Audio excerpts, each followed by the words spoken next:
National highway की बदहाली पर भड़का road safety club Baddi. Pinjore Baddi Nalagarh निर्माणाधीन 4 लेन को लेकर रोड सेफ्टी क्लब बद्दी भड़क उठा है।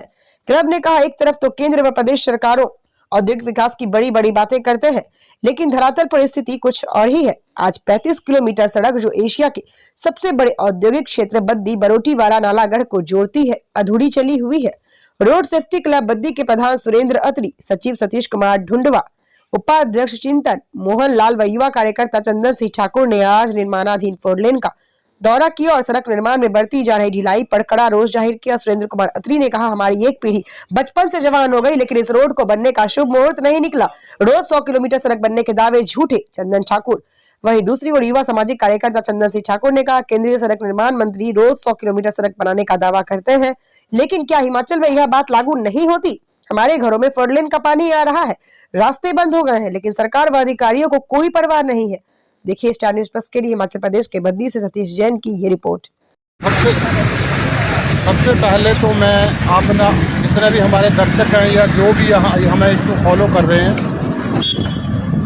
हर कोई परिचित है कि जो हमारा जो पिंजौर नालागढ़ हाईवे है उसकी जो दर्शनीय हालत बनी हुई है तो उसको किसी को, हर एक आदमी को पता है, परंतु हैरानी की बात यह है कि पता किसको नहीं है जिन्होंने इसको बनाना है। सरकार के पास जिनका दायित्व है, आंखें मूंद के बैठे हुए 10 वर्ष हो गए पिछले पारित हुए को इसको, और इसकी जो टेंडर प्रक्रिया थी और इसका जो शुरुआत थी 2022 में हो गई थी, जो कि 24 महीने में इसको तैयार करके देना था, जिसके साथ यहाँ की जो आर्थिक स्थिति थी वो बहुत ज़्यादा मजबूत होनी थी।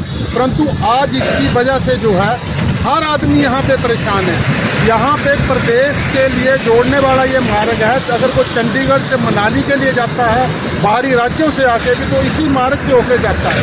जब इसकी दर्शनीय हालत देख के जो है तो प्रदेश की तो छवि खराब हो ही रही है, परंतु जो देश का जिस विभाग के अधीन ये मार्ग आता है उसकी छवि भी जो है यहाँ को देख के एक पोल खुल रही है। जो दावे करते हैं कि हम 100 किलोमीटर जो रास्ता है हर दिन जो है माननीय केंद्र सरकार का दावा करती है कि 100 किलोमीटर तक जो है हम सड़कों का निर्माण कर रहे हैं, परंतु हैरानी की बात है कि आज 4 वर्ष बीत जाने के बावजूद भी हमारा जो ये मार्ग है वो इसकी जो हालत है वो इतनी बदतर हो चुकी है कि मानो कि एक नदी में से होकर गुजरना पड़ रहा है। जितने भी यहाँ पे जो सड़क है वो सड़क ना रहकर एक जो है नाला बन चुका है, जबकि हमारी यहाँ पे बालक नदी जो है पीछे है, वहाँ से तो आदमी निकल के आ जाता है, परंतु जैसे ही प्रवेश द्वार के अंदर आता है तो ऐसे लगता है मानो कि एक नदी में से होकर गुजरना पड़ रहा है।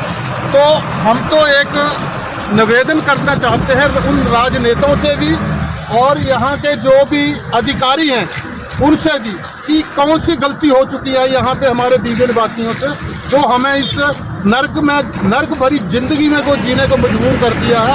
अगर घर से निकलना है तो ये सोच के निकलना पड़ता है कि कहीं पहुंच पाएंगे टाइम पे कि नहीं पहुंच पाएंगे। तो ऐसी हालत है कि 1-1, 2-2 घंटे जो है इस मार्ग से गुजरते वक्त जो है जाम लगा रहता है, हर वक्त जाम लगा रहता है, जिससे जो है गाड़ियों की जो स्थिति है वो नई गाड़ियाँ वो भी टूट रही हैं। और बड़े मज़ेदार बात यह है कि इसकी जिस कंपनी को ठेका दिया गया था उसने जब इसको छोड़ दिया पिछले साल, उसके बावजूद नई कंपनी को ठेका देने के लिए सरकार अभी तक किसी कंपनी का टेंडर ही नहीं पास कर पाई। 10 बार जो है तारीखें जो है आगे बढ़ाई जा रही है। ये तो वही हाल होगा कि तारीख पे तारीख बीबीएन वालों के लिए तारीख पे तारीख। सबसे ज़्यादा रेवेन्यू देने वाला हमारा ये क्षेत्र, सबसे ज़्यादा पूरे भारतवर्ष के लोग यहाँ रहने वाले, और सबसे ज़्यादा जो है यहाँ पे लोगों को रोजगार मिला हुआ है।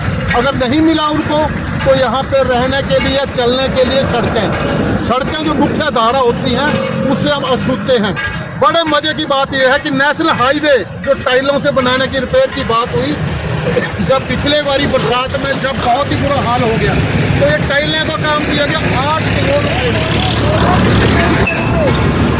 8 करोड़ रुपया खर्च किया गया, लोगों द्वारा दिया गया टैक्स के पैसे को यहाँ पे किस तरह से दोनों हाथों से लूटा जा रहा है वो आप सामने देख सकते हैं।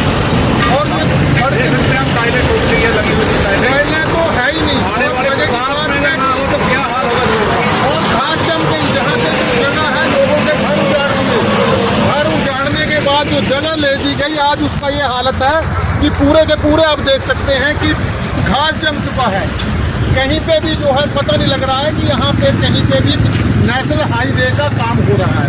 तो हमारा तो एक ही कहना है कि अभी भी जाग जाओ, क्यों हमारे को उजाड़ने पे लगे हुए हैं। हमारा औद्योगिक क्षेत्र उजाड़ने पे हो चुका है। बड़े बड़े उद्योगपति यहाँ स्थापित हैं, जिनमें उनको अपने उद्योगों तक पहुँचने में दिक्कत होती है। हमारे यहाँ के जो निवासी हैं उनको थोड़ी सी भी किसी भी चीज़ की ज़रूरत, चाहे चिकित्सा की सुविधा लेनी हो, तो उनको पास में पड़ता 25 किलोमीटर हमारा चंडीगढ़ है।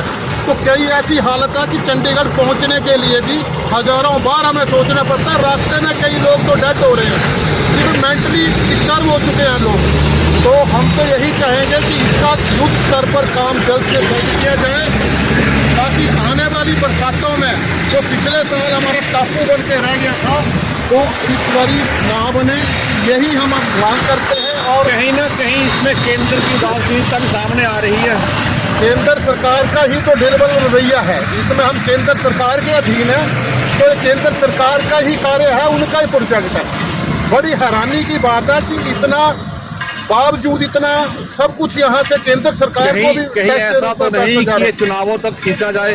अगर इस मार्ग के लिए राजनीति कर रहे हैं, तो ये एक बहुत ही बड़ा एक यहाँ के लिए अभिशाप है, अगर इसको राजनीति के तौर पे देखा जा रहा है। जबकि यहाँ की जबकि ये 4 लाइन हमें चाहिए था 2 दे रहे हैं, गाड़ी टैक्स दे रहे हैं, तो इतनी क्यों आप लोगों को चलना पड़ रहा है। अच्छा, एक बात कहना चाहूँगा, सुबह शाम इतना जाम लगता है, जब तक 4 लाइन नहीं बनता है। ये जो टोल बैरियर है, ये भी सरकार को हटाना चाहिए। लोग परेशान होते हैं, जाम लगता है सुबह शाम।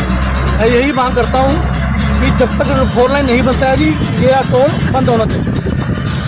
जबकि टोल के बारे में प्रदेश सरकार के ऊपर विधानसभा के अंदर जो है स्थानीय विधायक द्वारा प्रश्न भी लगाया गया, निवेदन भी किया गया प्रदेश के मुखिया से कि हमारी सड़कों की हालत सही नहीं है, तो आप जब तक जो है टोल जो है बंद किया जाए। परंतु सरकार ने उसके ऊपर भी कोई गंभीरता नहीं दिखाई।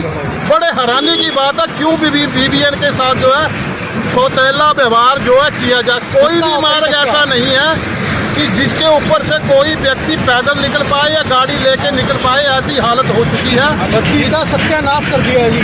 मैं यही कहना चाहूँगा कि टोल बंद होना चाहिए।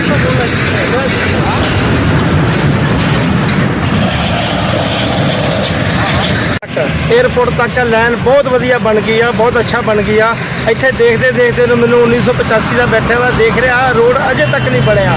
ਇਹ ਹਿਮਾਚਲ ਸਾਡਾ ਆ, ਹਰਿਆਣਾ ਸਾਡਾ ਆ, ਪੰਜਾਬ ਸਾਡਾ ਵਾ। ਇਦਾਂ ਕਿਉਂ ਹੋ ਰਿਹਾ ਵਾ? ਇੱਥੇ ਕਿਉਂ ਨਹੀਂ ਸੁਣਿਆ ਜਾਂਦਾ? ਜਦੋਂ ਹਿਮਾਚਲੀ ਕਹਾ ਰਹੇ ਹੋ, ਤੁਸੀਂ ਇਹ ਵੀ ਸੋਚੋ ਕਿ ਸਾਡੇ ਰੋਡ ਤੇ ਬਣੇ ਜਾਣ। ਰੋਡ ਵਧੀਆ ਬਣਨੇ ਚਾਹੀਦੇ ਆ, ਅੱਛੇ ਬਣਨੇ ਚਾਹੀਦੇ ਆ। ਇੱਥੇ ਟੈਕਸ ਇੱਥੇ ਟੈਕਸ ਦਿੱਤਾ ਜਾਂਦਾ, ਆਉਂਦਾ ਜਾਂਦਾ। ਹੁਣ ਗੱਡੀਆਂ ਜਾਂਦੀਆਂ ਨੇ, ਇੰਸ਼ੋਰੈਂਸ ਕੱਟੇ ਜਾਂਦੇ। ਇੰਸ਼ੋਰੈਂਸ ਜਦੋਂ ਸਾਲ ਹੁੰਦਾ, ਇੰਸ਼ੋਰੈਂਸ ਦੇ ਪੈਸੇ ਦਿਓ, ਟੈਕਸ ਦਿਓ, ਸਾਰਾ ਪੈਸਾ ਦਿੱਤਾ ਜਾਂਦਾ ਵਾ। ਕਦੀ ਆ ਗਰੀਬਾਂ ਬਾਰੇ ਵੀ ਸੋਚੋ। ਕੋਈ ਜਾ ਰਿਹਾ, ਕੋਈ ਸਾਈਕਲ ਤੇ ਜਾਂਦੇ ਆ, ਸਾਈਕਲ ਲੈ ਕੇ ਜਾ ਰਹੇ ਆ, ਸਕੂਲੇ ਜਾਣਾ ਉਹਨੇ, ਸਕੂਲੇ ਜਾਂਦਾ ਸਾਈਕਲ ਲੈ ਕੇ ਗਿਰ ਜਾਂਦਾ, ਉਹਨਾਂ ਦਾ ਕੀ ਹਾਲ ਹੋਊਗਾ? ਇੱਦਾਂ ਸੋਚੋ ਸਰਕਾਰ ਨੂੰ ਕੀਤਾ ਜਾਂਦਾ। ਚੰਦੇਲ ਦਾ ਮੇਰਾ ਰਾਈਟ ਦਾ ਹੋਟਲ ਮੇਰਾ ਬਣਿਆ ਹੋਇਆ ਵਾ, ਰਾਮ ਪ੍ਰਤਾਪ ਚੰਦੇਲ ਅਭਿਲਾਸ਼ਾ ਹੋਟਲ ਬਣਾਇਆ ਹੋਇਆ, ਤਾਂ ਮੈਂ ਉਹ ਬੰਦਾ ਦਾ ਸੇਵਾ ਕਰੀ ਹੋਈ ਆ। ਅਸੀਂ ਕਾਰ ਸੇਵਾ ਵਾਲੇ ਨਿਹੰਗ ਸਿੰਘ ਛਾਉਣੀ ਕਰਾ ਲਈ ਆ ਸਾਡੀ। ਤਾਂ ਇਹ ਕਹਿਣਾ ਚਾਹੁੰਦਾ, ਇੱਥੇ ਚੰਗੀ ਤਰ੍ਹਾਂ ਸੋਚਿਆ ਜਾਵੇ। ਸਰਕਾਰ ਨੂੰ ਬੇਨਤੀ ਕਰਦੇ, ਹੱਥ ਜੋੜਦੇ ਆ, ਇਹੋ ਜਿਹਾ ਕੰਮ ਵਧੀਆ ਕਰੋ, ਸੜਕਾਂ ਬਣਾ ਦਿਓ। ਸੜਕਾਂ ਨਹੀਂ ਪੈਸੇ ਮੁੱਕ ਆ ਸਾਡੇ ਪੰਜਾਬ ਵੱਲੋਂ ਸਿੰਘਾਂ ਵੱਲੋਂ ਪੈਸਾ ਦਿੱਤਾ ਜਾਊਗਾ, ਜਿੰਨਾ ਕਰੋੜਾਂ ਰੁਪਈਆ 650 ਕਰੋੜ ਰੁਪਈਆ ਅਨੰਦਪੁਰ ਸਾਹਿਬ ਤੇ ਚਮਕੌਰ ਸਾਹਿਬ ਦਾ 650 ਕਰੋੜ ਰੁਪਈਆ ਲਾ ਦਿੱਤਾ ਗਿਆ ਵਾ। ਅਗਰ ਸਾਨੂੰ ਹਿਮਾਚਲ ਦੀ ਸਰਕਾਰ ਕੋਈ ਵੀ ਕਵੇ ਪੈਸਾ ਚਾਹੀਦਾ, ਅਸੀਂ ਇਹਨਾਂ ਨੂੰ 600 ਕਰੋੜ ਰੁਪਈਆ ਇੱਥੇ ਦਿੱਤਾ ਜਾਊਗਾ ਸਾਡੇ ਹੱਥ ਵੱਲੋਂ।